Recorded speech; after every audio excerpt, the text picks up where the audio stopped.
ನಮಸ್ಕಾರ ಬಿಗ್ ನ್ಯೂಸ್ಗೆ ಸ್ವಾಗತ. ನಾನು ರೋಹಿಣಿ. ಈಗ ಹೆಡ್ಲೈನ್ಸ್. ಮಲೆನಾಡು ಭಾಗದಲ್ಲಿ ಅತಿವೃಷ್ಟಿಯಾಗಿದೆ. ಕರಾವಳಿ ಪ್ರದೇಶದಲ್ಲಿ ಅಪಾರ ನಷ್ಟವಾಗಿದೆ. ಸರ್ಕಾರ ಸಕಾಲದಲ್ಲಿ ಪರಿಹಾರ ಒದಗಿಸಿದೆ.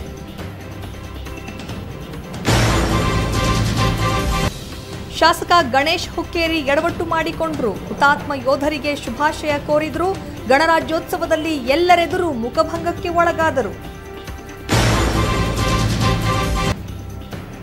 ಬಿಜೆಪಿ ನಾಯಕರು ಅನ್ನದಾತರಿಗೆ ಬೆಲೆ ಕೊಟ್ಟಿಲ್ಲ. ರೈತಗೀತೆ ಆರಂಭವಾದರೂ ಕುರ್ಚಿ ಬಿಡಲಿಲ್ಲ.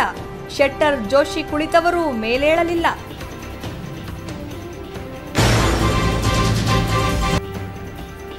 ಜನರು ಗುಳೆ ಹೋಗದಂತೆ ನೋಡಿಕೊಳ್ತಿದೆ. ನರೇಗಾವನ್ನು ಪರಿಣಾಮಕಾರಿಯಾಗಿ ಜಾರಿಗೆ ತಂದಿದೆ. ಗೆಜ್ಜಲಘಟ್ಟಾವು ಮಾದರಿ ಗ್ರಾಮ ಪಂಚಾಯತ್ ಆಗ್ತಿದೆ.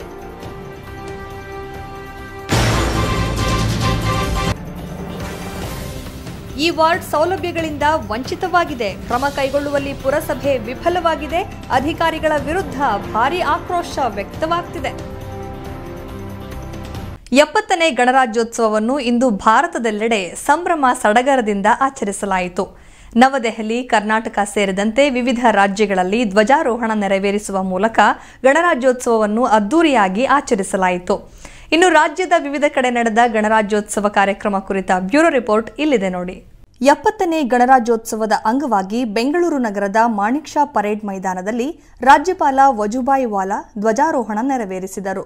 ಕಾರ್ಯಕ್ರಮದಲ್ಲಿ ಸಿಎಂ ಎಚ್ಡಿ ಕುಮಾರಸ್ವಾಮಿ ಭಾಗಿಯಾಗಿದ್ದರು. ಧ್ವಜಾರೋಹಣದ ವೇಳೆ ಸೇನಾ ಹೆಲಿಕಾಪ್ಟರ್ನಿಂದ ಮಾಡಲಾದ ಪುಷ್ಪವೃಷ್ಟಿ ನೋಡುಗರ ಕಣ್ಮನ ಸೆಳೆಯಿತು. ಧ್ವಜಾರೋಹಣ ಬಳಿಕ ಮಾತನಾಡಿದ ರಾಜ್ಯಪಾಲ ವಜುಭಾಯಿ ವಾಲಾ ಕರ್ನಾಟಕದ ಜನತೆಗೆ ಗಣರಾಜ್ಯೋತ್ಸವದ ಶುಭಾಶಯ ಕೋರಿದರು. ತ್ಯಾಗ ಬಲಿದಾನದಿಂದ ನಮಗೆ ಸ್ವಾತಂತ್ರ್ಯ ಸಿಕ್ಕಿತು. ಬಳಿಕ ನಮ್ಮ ದೇಶ ಸಂವಿಧಾನ ರಚಿತವಾಗಿ ಗಣರಾಜ್ಯವಾಯಿತು. ನಮ್ಮ ರಾಜ್ಯ ಅನೇಕ ಸವಾಲುಗಳಿಂದ ಹೊರಬಂದು ಬೆಳೆದಿದೆ ಅಂತ ಹೇಳಿದರು. ಕೊಡಗು ಹಾಗೂ ಮಲೆನಾಡು ಭಾಗದಲ್ಲಿ ಅತಿವೃಷ್ಟಿ, ಭೂಕುಸಿತವಾಗಿದೆ. ಇದರಿಂದ ಜನ ಜಾನುವಾರುಗಳ ಅಪಾರ ನಷ್ಟವಾಗಿದೆ. ಕೃಷಿ, ತೋಟಗಾರಿಕೆಗೆ ತೀವ್ರ ಹಾನಿಯಾಗಿದೆ. ಕೇಂದ್ರ ಹಾಗೂ ರಾಜ್ಯ ಸರ್ಕಾರದ ಸಂಸ್ಥೆಗಳು ಕೊಡಗು ಜಿಲ್ಲೆಯಲ್ಲಿ ಸಂಭವಿಸಿದ ಘೋರ ವಿಪತ್ತಿಗೆ ತಕ್ಷಣವೇ ಸ್ಪಂದಿಸಿ ರಕ್ಷಣಾ ಮತ್ತು ಪುನರ್ವಸತಿ ಕ್ರಮಗಳನ್ನು ಸಮರೋಪಾದಿಯಲ್ಲಿ ಕೈಗೊಂಡವು. ರಾಜ್ಯವು ಕೊಡಗು ಮತ್ತು ಇತರೆ ಭಾಗಗಳಲ್ಲಿ ಸಂಕಷ್ಟಕ್ಕೊಳಗಾದ ಕುಟುಂಬಗಳಿಗೆ ನಿಯಮ ಅನುಸಾರ 3,800 ನೀಡುವುದರ ಜೊತೆಗೆ ಈ ಅವಘಡದಲ್ಲಿ ಮೃತರಾದ ಪ್ರತಿಯೊಬ್ಬ ವ್ಯಕ್ತಿಯ ಕುಟುಂಬಕ್ಕೂ 7 ಲಕ್ಷ ಪರಿಹಾರವನ್ನು ಸರ್ಕಾರವು ಸಕಾಲದಲ್ಲಿ ಒದಗಿಸಿದೆ. ಪ್ರತಿ ಕುಟುಂಬಕ್ಕೆ 50,000 ಪರಿಹಾರವನ್ನು ಹೆಚ್ಚಿಸಿದೆ ಅಂತ ಹೇಳಿದರು. ಕೊಡಗಿನ ಪ್ರತಿ ಬಾಧಿತ ಕುಟುಂಬಗಳಿಗಾಗಿ ಪ್ರತಿ ಮನೆಗೆ 9.85 ಲಕ್ಷ ವೆಚ್ಚದಲ್ಲಿ 840 ಮನೆಗಳ ನಿರ್ಮಾಣ ಕಾರ್ಯವನ್ನು ಕೈಗೆತ್ತಿಕೊಂಡಿದೆ ಅಂತ ರಾಜ್ಯಪಾಲರು ತಮ್ಮ ಭಾಷಣದಲ್ಲಿ ತಿಳಿಸಿದರು. ಬೆಂಗಳೂರು ನಗರ ಜಿಲ್ಲೆಯ ಯಲಹಂಕ ನಗರದಲ್ಲಿ 70ನೇ ಗಣರಾಜ್ಯೋತ್ಸವವನ್ನು ಹೊಯ್ಸಳ ಕ್ರೀಡಾಂಗಣದಲ್ಲಿ ಪ್ರಥಮ ಬಾರಿಗೆ ಯಲಹಂಕ ತಾಲೂಕು ಆಡಳಿತದಿಂದ ಆಚರಿಸಲಾಯಿತು.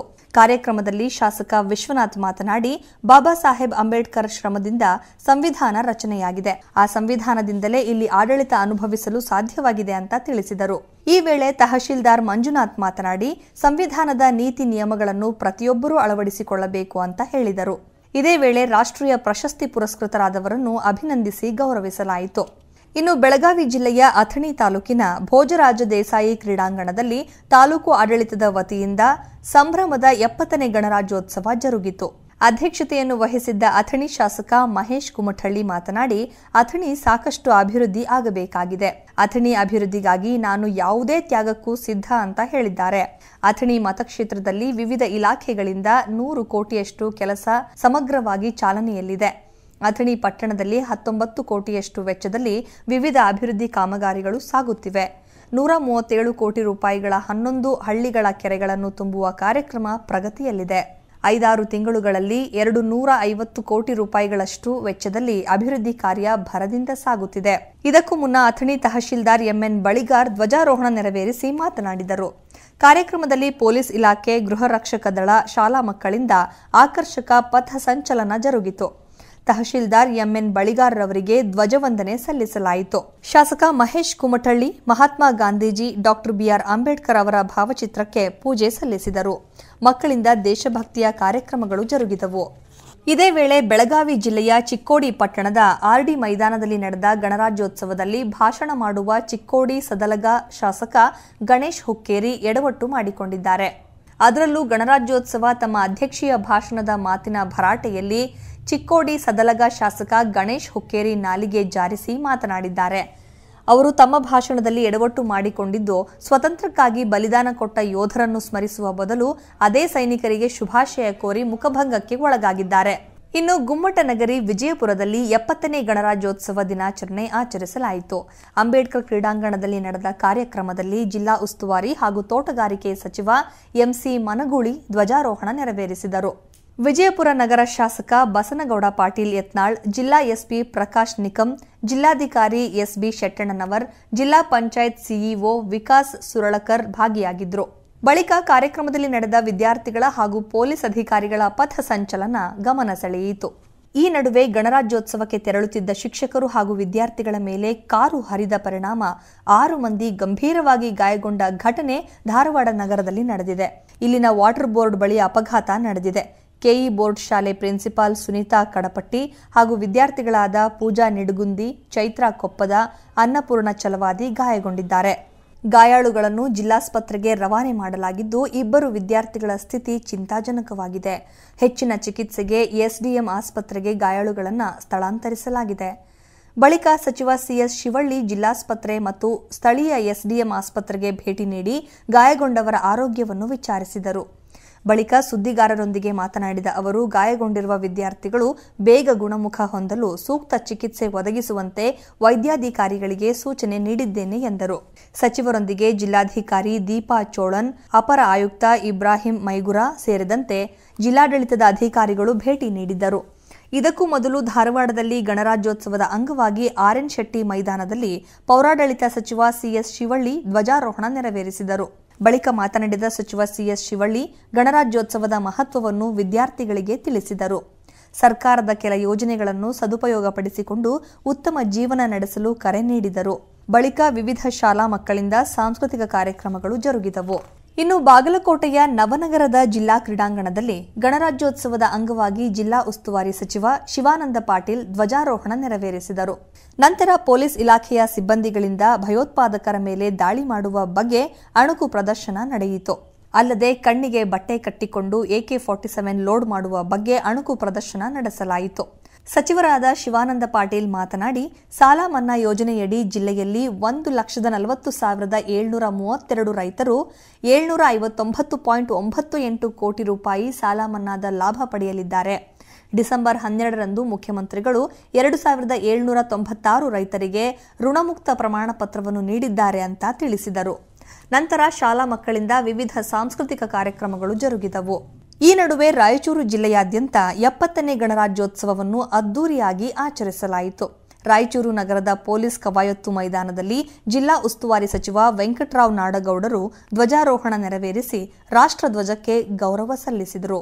ನಂತರ ಪೊಲೀಸ್ ಸಿಬ್ಬಂದಿ, ಗೃಹ ರಕ್ಷಕ ದಳ ಹಾಗೂ ವಿವಿಧ ಶಾಲಾ ಮಕ್ಕಳ ಆಕರ್ಷಕ ಪಥಸಂಚಲನ ಎಲ್ಲರನ್ನೂ ಆಕರ್ಷಿಸಿತು. ಪಥಸಂಚಲನದಲ್ಲಿ ಪಾಲ್ಗೊಂಡ ವಿವಿಧ ಶಾಲಾ ಮಕ್ಕಳಿಗೆ ಸಚಿವರು ಪ್ರಶಸ್ತಿ ನೀಡಿ ಪ್ರೋತ್ಸಾಹಿಸಿದರು. ಜೊತೆಗೆ ಸ್ವಾತಂತ್ರ್ಯ ಹೋರಾಟಗಾರರಿಗೆ ಸಚಿವ ವೆಂಕಟರಾವ್ ನಾಡಗೌಡರು ಸನ್ಮಾನಿಸಿ ಗೌರವಿಸಿದರು. ಕೊನೆಗೆ ವಿವಿಧ ಶಾಲಾ ಮಕ್ಕಳಿಂದ ನಡೆದ ದೇಶಭಕ್ತಿ ಗೀತೆ ಹಾಡಿಗೆ ಸಾಮೂಹಿಕ ನೃತ್ಯ ನೆರೆದವರನ್ನ ಆಕರ್ಷಿಸಿತು. ಕಾರ್ಯಕ್ರಮದಲ್ಲಿ ಸಂಸದ ಬಿವಿ ನಾಯಕ್, ಎಂಎಲ್ಸಿ ಬೋಸರಾಜ್, ಶಾಸಕರು, ಜಿಲ್ಲಾಧಿಕಾರಿಗಳು, ಜಿಲ್ಲಾ ಮಟ್ಟದ ಅಧಿಕಾರಿಗಳು ಹಾಗೂ ಸಾರ್ವಜನಿಕರು ಗಣರಾಜ್ಯೋತ್ಸವ ಸಂಭ್ರಮದಲ್ಲಿ ಪಾಲ್ಗೊಂಡಿದ್ದರು. ಇದೇ ವೇಳೆ ಹುಬ್ಬಳ್ಳಿ ನಗರದ ನೆಹರು ಮೈದಾನದಲ್ಲಿ ಧ್ವಜಾರೋಹಣ ವೇಳೆ ರೈತರಿಗೆ ಬಿಜೆಪಿ ನಾಯಕರು ಹಾಗೂ ಅಧಿಕಾರಿಗಳು ಅವಮಾನ ಮಾಡಿರೋ ಪ್ರಸಂಗವೂ ಜರುಗಿದೆ. ನೇಗಿಲು ಹಿಡಿದು ಉಳುವಲು ಯೋಗಿ ರೈತ ಗೀತೆ ಆರಂಭವಾದರೂ ಗೌರವ ಕೊಡದೆ ಕುರ್ಚಿಯಲ್ಲಿ ಬಿಜೆಪಿ ನಾಯಕರಾದ ಮಾಜಿ ಸಿಎಂ ಜಗದೀಶ್ ಶೆಟ್ಟರ್ ಹಾಗೂ ಸಂಸದ ಪ್ರಹ್ಲಾದ್ ಜೋಶಿ ಆಸೀನರಾಗಿದ್ದು ಕಂಡುಬಂತು. ಇನ್ನು ಜೇವರ್ಗಿ ಪಟ್ಟಣದ ಮಿನಿ ವಿಧಾನಸೌಧದಲ್ಲಿ ತಹಶೀಲ್ದಾರ್ ಸಿದ್ದರಾಯ್ ಬೋಸಗಿ ಧ್ವಜಾರೋಹಣ ನೆರವೇರಿಸಿದರು. ಈ ಸಂದರ್ಭದಲ್ಲಿ ಶಾಸಕ ಡಾಕ್ಟರ್ ಅಜಯ್ ಸಿಂಗ್ ಪಾಲ್ಗೊಂಡಿದ್ದರು. ನಂತರ ಪಿಎಸ್ಐ ರೇವಣ್ಣ ಜೀರಂಕಲಗಿ ನೇತೃತ್ವದಲ್ಲಿ ಪೊಲೀಸ್ ಪಡೆ, ಗೃಹ ರಕ್ಷಕ ದಳ ಹಾಗೂ ವಿವಿಧ ಶಾಲಾ ಮಕ್ಕಳ ಪಥ ಸಂಚಲನ ಎಲ್ಲರನ್ನ ಆಕರ್ಷಿಸಿತು. ಉತ್ತಮ ಪಥಸಂಚಲನ ನಡೆಸಿದ ಶಾಲಾ ಮಕ್ಕಳಿಗೆ ಶಾಸಕರು ಪ್ರಶಸ್ತಿ ನೀಡಿ ಪ್ರೋತ್ಸಾಹಿಸಿದರು. ಈ ಸಂದರ್ಭದಲ್ಲಿ ಕೃಷಿ ಇಲಾಖೆ ಕಲಬುರಗಿ ವತಿಯಿಂದ 2018 ಮತ್ತು 19ನೇ ಸಾಲಿನ ಆತ್ಮ ಯೋಜನೆ ಅಡಿಯಲ್ಲಿ ತಾಲೂಕಿನ 5 ಜನ ರೈತರಿಗೆ ಶ್ರೇಷ್ಠ ಕೃಷಿಕ ಎಂಬ ಪ್ರಶಸ್ತಿ ಪ್ರದಾನ ನೀಡಿ ಗೌರವಿಸಲಾಯಿತು. ಕ್ರೀಡಾಂಗಣದ ಉಸ್ತುವಾರಿ ನೋಡಿಕೊಳ್ಳುತ್ತಿದ್ದ ದೈಹಿಕ ಶಿಕ್ಷಕರಾದ ದಿವಂಗತ ಬಸಣ್ಣ ಪವರ್ ಅವರ ಕುಟುಂಬದವರಿಗೆ ಕ್ರೀಡಾ ಪ್ರೋತ್ಸಾಹ ಯುವಕರಾದ ರವಿಚಂದ್ರನ್ ಗುತ್ತೇದಾರ್, ಸುನೀಲ್ ಚನ್ನೂರ ಹಾಗೂ ಗೆಳೆಯರಿಂದ ಶಾಸಕರಿಂದ 1 ಲಕ್ಷ ರೂಪಾಯಿ ಎಫ್ಡಿ ಬಾಂಡ್ ನೀಡಲಾಯಿತು. ಅಲ್ಲದೆ ಶಾಸಕ ಅಜಯ್ ಸಿಂಗ್ ಅವರು ಧರಮ್ ಸಿಂಗ್ ಫೌಂಡೇಶನ್ ವತಿಯಿಂದ 1 ಲಕ್ಷ ರೂಪಾಯಿಯನ್ನ ಕುಟುಂಬಸ್ಥರಿಗೆ ನೀಡಿದರು. ಬಳಿಕ ಶಾಲಾ ಮಕ್ಕಳಿಂದ ವಿವಿಧ ಸಾಂಸ್ಕೃತಿಕ ನೃತ್ಯ ನಡೆದವು. ಕಾರ್ಯಕ್ರಮದಲ್ಲಿ ಚಂದಮ್ಮ ಸಂಗಣ್ಣ ಇಟಗ, ಚಂದ್ರಕಾಂತ ಯಂಕಂಚಿ, ಜಿಲ್ಲಾ ಪಂಚಾಯತ್ ಸದಸ್ಯರಾದ ಶಾಂತಪ್ಪ ಕೂಡಲಗಿ, ರೇವಣಸಿದ್ದಪ್ಪ ಸಂಕಲಿ, ಶಿವರಾಜ್ ಪಾಟೀಲ್ ರದ್ದೇವಾಡಗಿ, ಆರಕ್ಷಕ ವೃತ್ತ ನಿರೀಕ್ಷಕ ಡಿಪಿ ಪಾಟೀಲ್ ಸೇರಿದಂತೆ ಎಲ್ಲಾ ತಾಲೂಕು ಅಧಿಕಾರಿಗಳು ಭಾಗವಹಿಸಿದ್ದರು. ಈ ನಡುವೆ 70ನೇ ಗಣರಾಜ್ಯೋತ್ಸವ ಹಿನ್ನೆಲೆಯಲ್ಲಿ ಯಾದಗಿರಿ ನಗರದ ಜಿಲ್ಲಾ ಕ್ರೀಡಾಂಗಣದಲ್ಲಿ ಜಿಲ್ಲಾ ಉಸ್ತುವಾರಿ ಸಚಿವ ರಾಜಶೇಖರ್ ಬಿ ಪಾಟೀಲ್ ಧ್ವಜಾರೋಹಣ ನೆರವೇರಿಸಿದರು. ಈ ವೇಳೆ ಜಿಲ್ಲೆಯ ಜನತೆಗೆ ಹಾಗೂ ದೇಶದ ಜನತೆಗೆ ಗಣರಾಜ್ಯೋತ್ಸವದ ಶುಭ ಕೋರಿದರು. ಇದಕ್ಕೂ ಮುನ್ನ ಡಾ ಬಿಆರ್ ಅಂಬೇಡ್ಕರ್ ಹಾಗೂ ಗಾಂಧೀಜಿ ಭಾವಚಿತ್ರಗಳಿಗೆ ಪುಷ್ಪಾರ್ಚನೆ ನೆರವೇರಿಸಿದರು.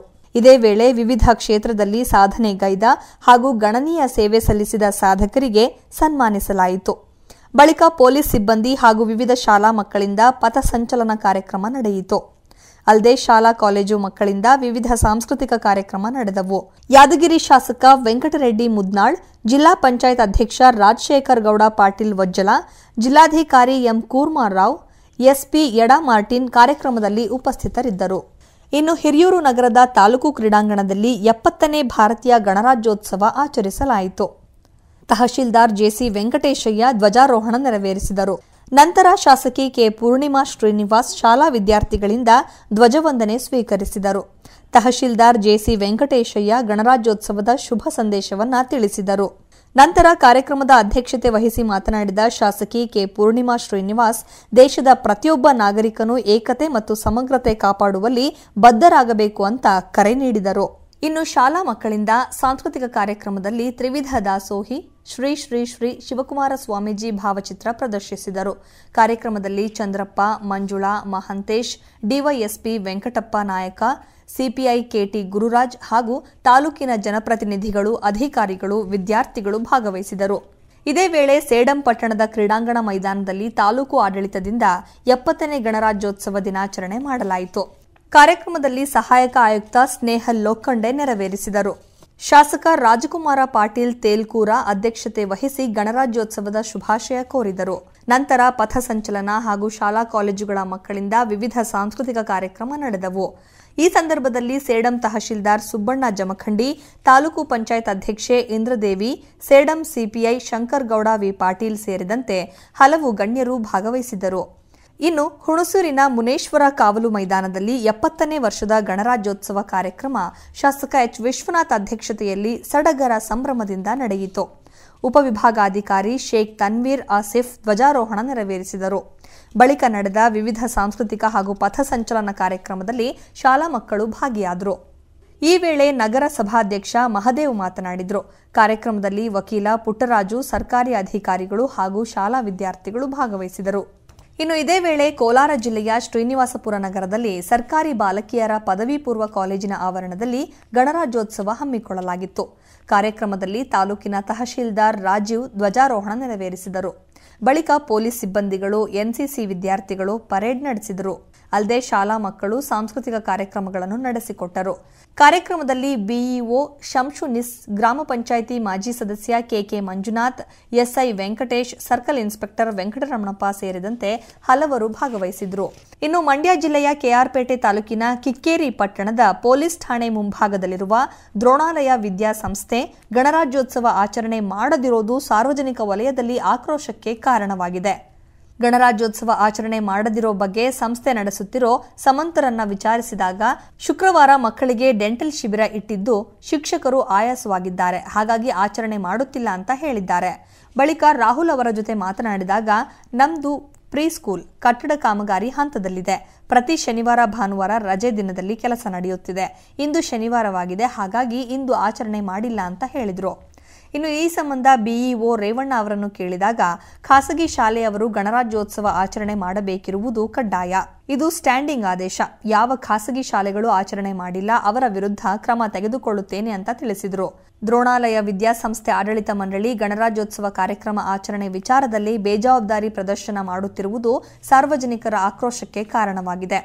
ಇನ್ನು ಬಿಇಒ ಈ ಶಾಲೆಯನ್ನು ಶಾಶ್ವತವಾಗಿ ಮುಚ್ಚಿಸಬೇಕು, ಜೊತೆಗೆ ಆಡಳಿತ ಮಂಡಳಿ ವಿರುದ್ಧ ರಾಷ್ಟ್ರದ್ರೋಹ ಪ್ರಕರಣ ದಾಖಲಿಸಬೇಕು ಅಂತ ತಾಲೂಕು ರೈತ ಸಂಘದ ಅಧ್ಯಕ್ಷ ಶಂಕರ್ ತಿಳಿಸಿದ್ದಾರೆ.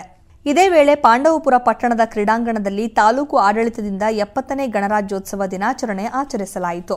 ಕಾರ್ಯಕ್ರಮದಲ್ಲಿ ಉಪವಿಭಾಗಾಧಿಕಾರಿ ವಿಆರ್ ಶೈಲಜಾ ಧ್ವಜಾರೋಹಣ ನೆರವೇರಿಸಿದರು.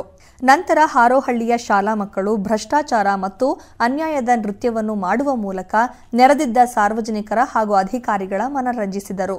ಬಳಿಕ ಪಥಸಂಚಲನ ಮತ್ತು ಶಾಲಾ ಕಾಲೇಜುಗಳ ಮಕ್ಕಳಿಂದ ವಿವಿಧ ಸಾಂಸ್ಕೃತಿಕ ಕಾರ್ಯಕ್ರಮಗಳು ಜರುಗಿದವು. ಈ ಸಂದರ್ಭದಲ್ಲಿ ತಹಶೀಲ್ದಾರ್ ಪ್ರಮೋದ್ ಪಾಟೀಲ್, ಬಿಇಒ ಮಲ್ಲೇಶ್ವರಿ, ಜಿಲ್ಲಾ ಪಂಚಾಯಿತಿ ಸದಸ್ಯ ಅಶೋಕ್, ತಾಲೂಕು ಪಂಚಾಯಿತಿ ಅಧ್ಯಕ್ಷೆ ಸುಮಲತಾ ಮಹೇಶ್, ಸರ್ಕಲ್ ಇನ್ಸ್ಪೆಕ್ಟರ್ ದೀಪಕ್ ಸೇರಿದಂತೆ ಹಲವು ಗಣ್ಯರು ಭಾಗಿಯಾಗಿದ್ದರು. ಇನ್ನು ಪಾವಗಡ ಪಟ್ಟಣದ ಸ್ಟೇಡಿಯಂ ಆವರಣದಲ್ಲಿ 70ನೇ ಗಣರಾಜ್ಯೋತ್ಸವ ಆಚರಿಸಲಾಯಿತು. ಕಾರ್ಯಕ್ರಮದಲ್ಲಿ ತಾಲೂಕಿನ ತಹಶೀಲ್ದಾರ್ ವರದರಾಜ್ ಧ್ವಜಾರೋಹಣ ನೆರವೇರಿಸಿದರು. ನಂತರ ಪೊಲೀಸ್ ಸಿಬ್ಬಂದಿಗಳ ಎನ್ಸಿಸಿ ವಿದ್ಯಾರ್ಥಿಗಳ ಪರೇಡ್ ನಡೆಯಿತು. ಬಳಿಕ ಶಾಲಾ ಮಕ್ಕಳಿಂದ ಸಾಂಸ್ಕೃತಿಕ ಕಾರ್ಯಕ್ರಮಗಳು ನಡೆದವು. ಇದಾದ ಬಳಿಕ ತಹಶೀಲ್ದಾರ್ ಹಾಗೂ ಜಿಲ್ಲಾ ಪಂಚಾಯತ್ ಸದಸ್ಯ ಚನ್ನಮಲ್ಲಪ್ಪ, ತಾಲೂಕು ಪಂಚಾಯಿತಿ ಅಧ್ಯಕ್ಷ ಸೋಗಡು ವೆಂಕಟೇಶ್ ಮಾತನಾಡಿದರು. ನಂತರ ರಾಜ್ಯದ ಮಟ್ಟದ ಕ್ರೀಡೆಯಲ್ಲಿ ಭಾಗವಹಿಸಿ ಉತ್ತಮ ಸಾಧನೆ ಮಾಡಿದ ಕ್ರೀಡಾಪಟುಗಳನ್ನು ಸನ್ಮಾನಿಸಲಾಯಿತು. ಈ ವೇಳೆ ಪುರಸಭೆ ಸದಸ್ಯರು, ತಾಲೂಕು ಪಂಚಾಯಿತಿ ಸದಸ್ಯರು ಸೇರಿದಂತೆ ಹಲವರು ಭಾಗವಹಿಸಿದ್ದರು. ಇನ್ನು ಬೆಂಗಳೂರಿನ ಗ್ಲೋಬಲ್ ಪಬ್ಲಿಕ್ ಸ್ಕೂಲ್ನಲ್ಲಿ ಗಣರಾಜ್ಯೋತ್ಸವ ಆಚರಿಸಲಾಯಿತು. ವಿಜ್ಞಾನ ತಂತ್ರಜ್ಞಾನದ ಅರಿವು ಮೂಡಿಸುವ ಕಾರ್ಯಕ್ರಮವನ್ನು ಆಯೋಜಿಸಲಾಗಿತ್ತು. ಅಲ್ಲದೆ ಡಿಫೆನ್ಸ್ ಮತ್ತು ವಿಜ್ಞಾನಕ್ಕೆ ಸಂಬಂಧಿಸಿದ ವಸ್ತು ಪ್ರದರ್ಶನವನ್ನು ಏರ್ಪಡಿಸಲಾಗಿತ್ತು. ಕಾರ್ಯಕ್ರಮದಲ್ಲಿ ಮುಖ್ಯ ಅತಿಥಿಯಾಗಿ ಮಹೇಂದ್ರ ಕುಮಾರ್ ಹಾಗೂ ಅಬ್ದುಲ್ ರಹೀಂ, ಅಬ್ದುಲ್ ರಿಯಾಜ್ ಭಾಗವಹಿಸಿದ್ದರು. 70ನೇ ಗಣರಾಜ್ಯೋತ್ಸವ ಸಂಭ್ರಮದ ಹಿನ್ನೆಲೆಯಲ್ಲಿ ತುಮಕೂರಿನ ಮಹಾತ್ಮ ಗಾಂಧಿ ಕ್ರೀಡಾಂಗಣದಲ್ಲಿ ಡಿಸಿಎಂ ಡಾ ಜಿ ಪರಮೇಶ್ವರ್ ಧ್ವಜಾರೋಹಣ ನೆರವೇರಿಸಿದರು. ತುಮಕೂರಿನ ಜನತೆಗೆ ಗಣರಾಜ್ಯೋತ್ಸವ ಶುಭಾಶಯ ತಿಳಿಸಿ ಮಾತನಾಡಿದ ಅವರು, ಸಿದ್ಧಗಂಗಾ ಶ್ರೀಗಳು ಅನ್ನ, ಜ್ಞಾನ, ಭಕ್ತಿ ದಾಸೋಹ ನೀಡಿದ್ದಾರೆ. ಅವರು ಆಧುನಿಕ ಬಸವಣ್ಣರಾಗಿದ್ದರು. ನಾಡಿಗೆ 90 ವರ್ಷಗಳ ಕಾಲ ಸೇವೆ ಸಲ್ಲಿಸಿ ವಿಶ್ವವೇ ತನ್ನತ್ತ ತಿರುಗಿ ನೋಡುವಂತೆ ಮಾಡಿದ್ದಾರೆ ಎಂದು ಹೇಳಿದರು. ಸಿದ್ಧಗಂಗಾ ಶ್ರೀಗಳು 111 ವರ್ಷಗಳ ಸುದೀರ್ಘ ಸಾರ್ಥಕ ಬದುಕನ್ನ ಬದುಕಿದ ಶ್ರೀಗಳು. ಸೇವಾ ಕಾರ್ಯಗಳಿಗೆ ತಮ್ಮನ್ನೇ ತಾವು ಸಮರ್ಪಿಸಿಕೊಂಡ ಮಹಾನ್ ಸಂತ ಅಂತ ಹೇಳಿದರು. ಅಲ್ಲದೆ ಇತ್ತೀಚೆಗೆ ನಿಧನರಾದ ಸೂಲಗಿತ್ತಿ ನರಸಮ್ಮನವರ ಸೇವೆಯನ್ನು ಇದೇ ವೇಳೆ ಅವರು ಸ್ಮರಿಸಿದರು. ಇನ್ನು ಜಮಖಂಡಿಯ ಪೋಲೋ ಮೈದಾನದಲ್ಲಿ 70ನೇ ವರ್ಷದ ಗಣರಾಜ್ಯೋತ್ಸವ ಅದ್ದೂರಿಯಾಗಿ ನಡೆಯಿತು. ಜಮಖಂಡಿ ಉಪವಿಭಾಗಾಧಿಕಾರಿ ಇಕ್ರಂ ಧ್ವಜಾರೋಹಣವನ್ನು ನೆರವೇರಿಸಿದರು. ಕಾರ್ಯಕ್ರಮದಲ್ಲಿ ಶಾಸಕ ಆನಂದ್ ಸಿ ನ್ಯಾಮಗೌಡ, ತಹಶೀಲ್ದಾರ್ ಪ್ರಶಾಂತ್ ಎಸ್ ಚನಗೊಂಡ, ತಾಲೂಕು ಪಂಚಾಯತ್ ಕಾರ್ಯನಿರ್ವಾಹಕ ಅಧಿಕಾರಿ ಸಂಜೀವ್ ಎ ಹಿಪ್ಪರಗಿ, ಕ್ಷೇತ್ರ ಶಿಕ್ಷಣಾಧಿಕಾರಿ ಎಂಬಿ ಮೋರಟಗಿ, ಪೌರಾಯುಕ್ತ ಜಿಎಚ್ ಕಾಶಿ ಉಪಸ್ಥಿತರಿದ್ದರು. ಇನ್ನು ಉಪವಿಭಾಗಾಧಿಕಾರಿ ಪಥಸಂಚಲನ, ಕವಾಯತ್ ಪರಿವೀಕ್ಷಣೆ ನಡೆಸಿದರು. ಕಾರ್ಯಕ್ರಮದಲ್ಲಿ ಸಾಧಕರಿಗೆ ಸನ್ಮಾನಿಸಲಾಯಿತು. ಬಳಿಕ ಶಾಲಾ ವಿದ್ಯಾರ್ಥಿಗಳಿಗೆ ಲ್ಯಾಪ್ಟಾಪ್ ವಿತರಿಸಲಾಯಿತು. ಉಳಿದಂತೆ ಶಾಲಾ ಮಕ್ಕಳಿಂದ ಮನರಂಜನಾ ಕಾರ್ಯಕ್ರಮಗಳು ಜರುಗಿದವು. ನ್ಯೂಸ್ ಬ್ಯೂರೋ ಸಮಗ್ರ ಸುದ್ದಿ. ಈಗ ಚಿಕ್ಕದೊಂದು ವಿರಾಮ. ವಿರಾಮದ ನಂತರ ಮತ್ತೆ ಬಿಗ್ ನ್ಯೂಸ್ ಮುಂದುವರಿಯುತ್ತೆ. ನಿಮ್ಮ ಕನಸಿಗೆ ಹಣ ಒಂದು ಅಡ್ಡಿಯಾಗಬಹುದಾ? ಅಟ್ಟಿಕಾ ಗೋಲ್ಡ್ ಕಂಪನಿಗೆ ಬನ್ನಿ. ಬೇರೆ ಎಲ್ಲಾದರೂ ಅಡವಿಟ್ಟ ನಿಮ್ಮ ಚಿನ್ನವನ್ನು ಬಿಡಿಸಿ ಇಂದಿನ ಆನ್ಲೈನ್ ರೇಟ್ಗೆ ಕೊಂಡು ಡಿಫರೆನ್ಸ್ ಅಮೌಂಟ್ ನಿಮಗೆ ಕೊಡ್ತಾರೆ. 1 ಲಕ್ಷಕ್ಕಿಂತ ಹೆಚ್ಚಿನ happy customers. Attica gold company. ನಿಮ್ಮ ಕನಸುಗಳು ನನಸಾಗಲಿ.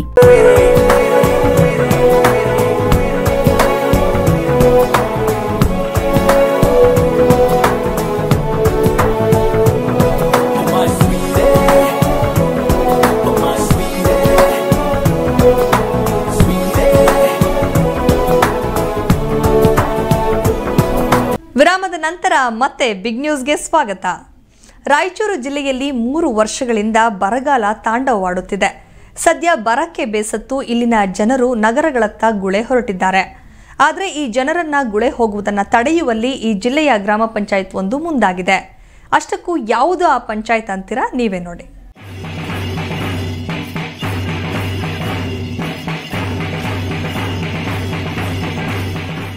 ಶಿವೈಕ್ಯರಾದ ಡಾಕ್ಟರ್ ಶಿವಕುಮಾರ ಸ್ವಾಮೀಜಿಗೆ ಭಾರತ ರತ್ನ ಪ್ರಶಸ್ತಿ ನೀಡದಿರುವ ಬಗ್ಗೆ ವಿವಿಧ ಪಕ್ಷಗಳ ಮುಖಂಡರು ಬೇಸರ ವ್ಯಕ್ತಪಡಿಸಿದ್ದಾರೆ.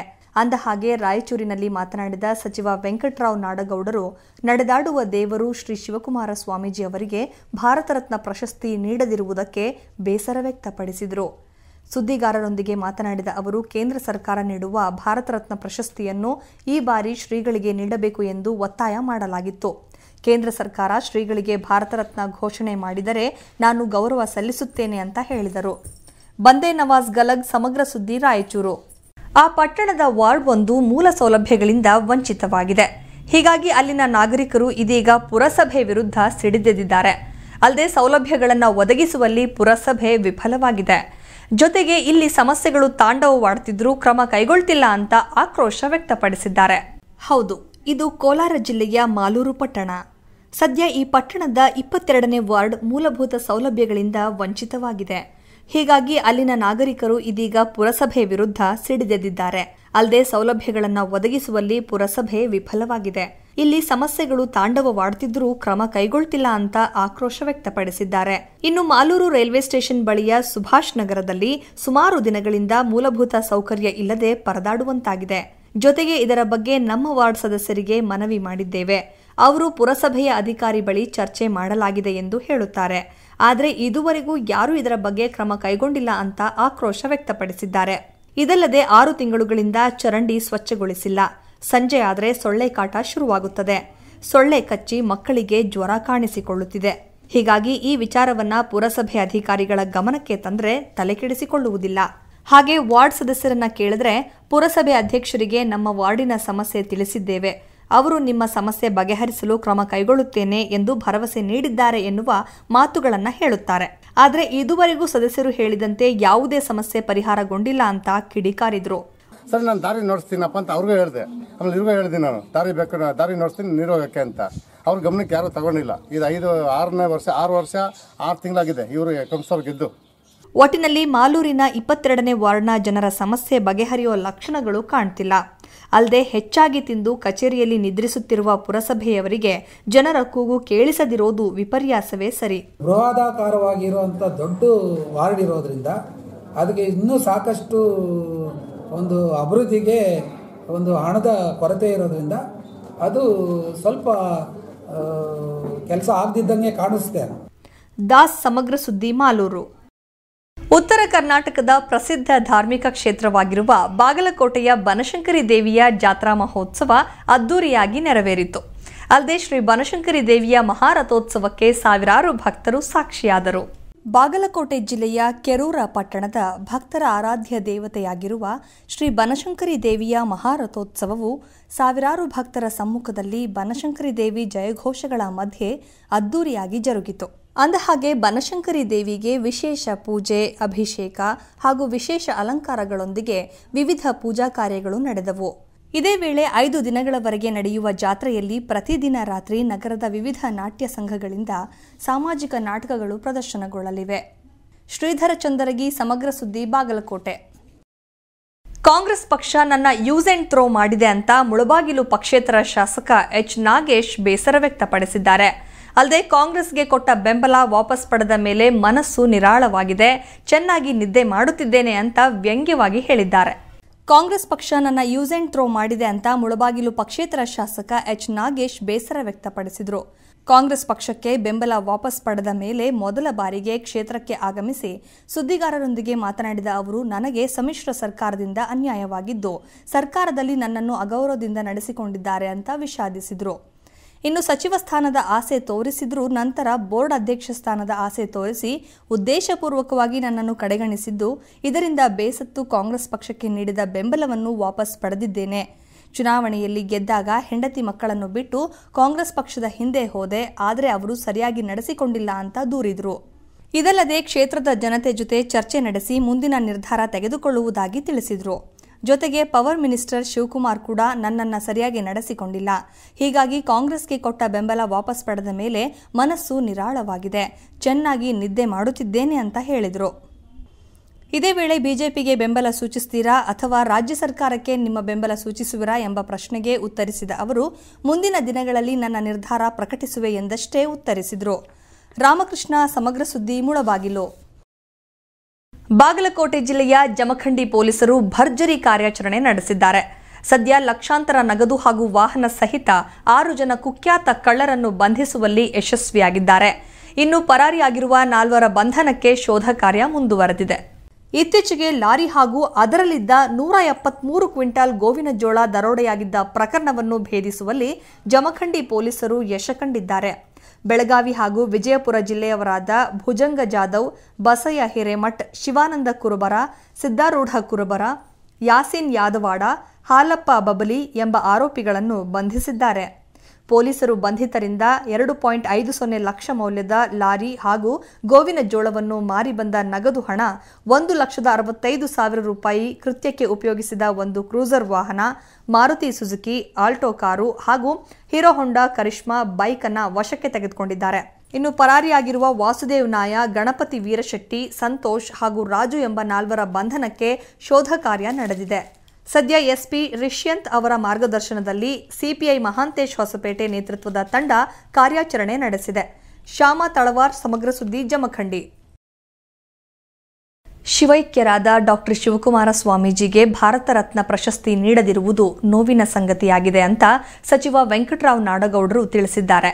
ಅಲ್ಲದೆ ಕೇಂದ್ರ ಸರ್ಕಾರ ಶ್ರೀಗಳಿಗೆ ಭಾರತ ರತ್ನ ಘೋಷಣೆ ಮಾಡಿದರೆ ನಾನು ಗೌರವ ಸಲ್ಲಿಸುತ್ತೇನೆ ಅಂತ ಹೇಳಿದ್ದಾರೆ.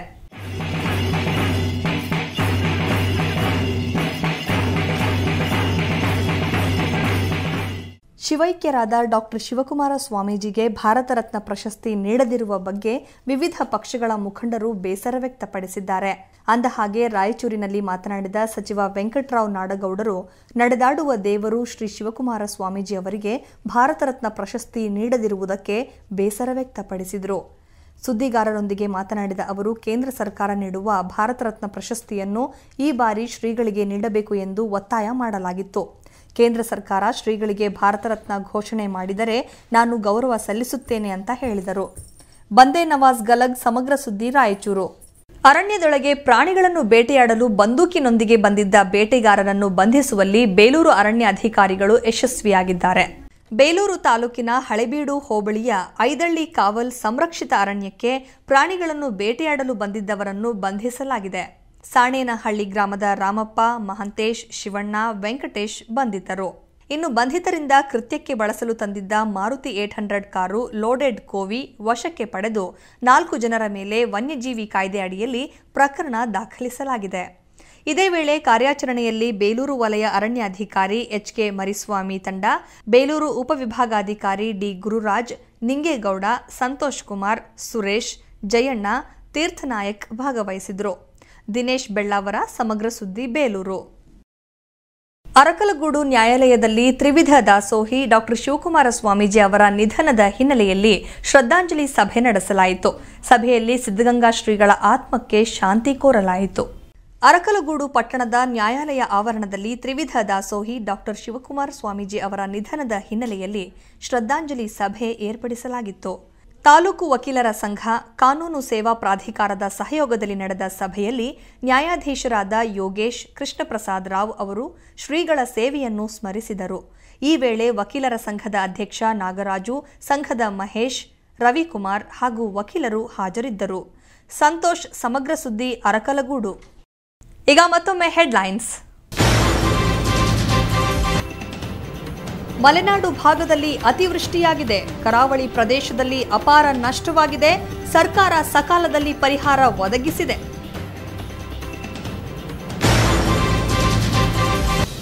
ಶಾಸಕ ಗಣೇಶ್ ಹುಕ್ಕೇರಿ ಎಡವಟ್ಟು ಮಾಡಿಕೊಂಡ್ರು. ಹುತಾತ್ಮ ಯೋಧರಿಗೆ ಶುಭಾಶಯ ಕೋರಿದ್ರು. ಗಣರಾಜ್ಯೋತ್ಸವದಲ್ಲಿ ಎಲ್ಲರೆದುರು ಮುಖಭಂಗಕ್ಕೆ ಒಳಗಾದರು. ಬಿಜೆಪಿ ನಾಯಕರು ಅನ್ನದಾತರಿಗೆ ಬೆಲೆ ಕೊಟ್ಟಿಲ್ಲ. ರೈತಗೀತೆ ಆರಂಭವಾದರೂ ಕುರ್ಚಿ ಬಿಡಲಿಲ್ಲ. ಶೆಟ್ಟರ್, ಜೋಶಿ ಕುಳಿತವರು ಮೇಲೇಳಲಿಲ್ಲ.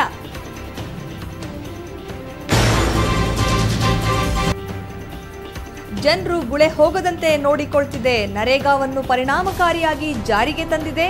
ಗೆಜ್ಜಲಘಟ್ಟಾವು ಮಾದರಿ ಗ್ರಾಮ ಪಂಚಾಯತ್ ಆಗ್ತಿದೆ.